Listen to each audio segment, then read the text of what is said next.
Azvina kumira zvakanaka muri yeZimbabwe. Ndadzoka zvakare panapa nhasi pane nyaya yasendwa kuna award winning journalist anotwa Wopush Ing'ono asendwa one munhu anomfollow achiti since 2021 PSMI employees have not been paid salaries. They only get some allowances in RTGS, now ZIG, which is equivalent to USD 50.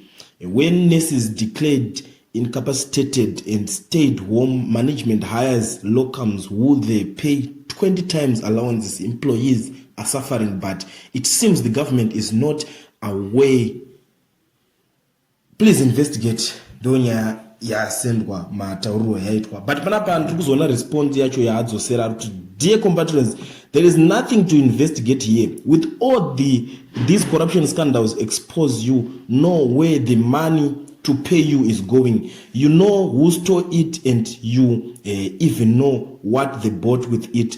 You have been shown expensive mansions and cars bought with your salaries. So what is there to investigate? As I always say, muchapinda murodi kana zvakurwadza. In Kenya, the police did what the ZRP does here, but the youth said, not today.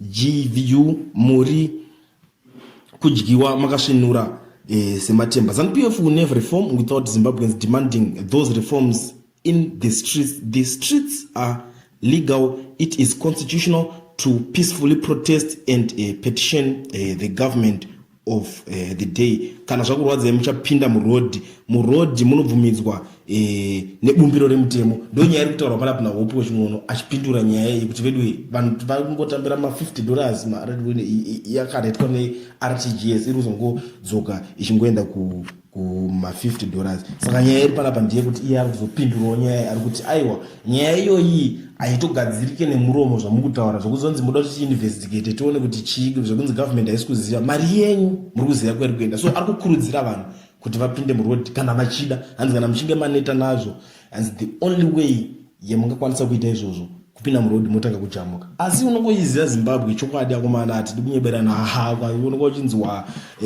waprotesta. Ndo nyaya imwe ipapa chebvunzwa nevanhu kuti hapana imwe way out here ingangoshanda nekuti iyi yekupinda murodi yamukutaura iyi inenge yakaoma. Amene muri Zimbabwe makaitarisawo nyaya munoionawo sei? Ndeipi imwe way out inoita kuti vanhu ava vakwanise kunge vachibatsirika?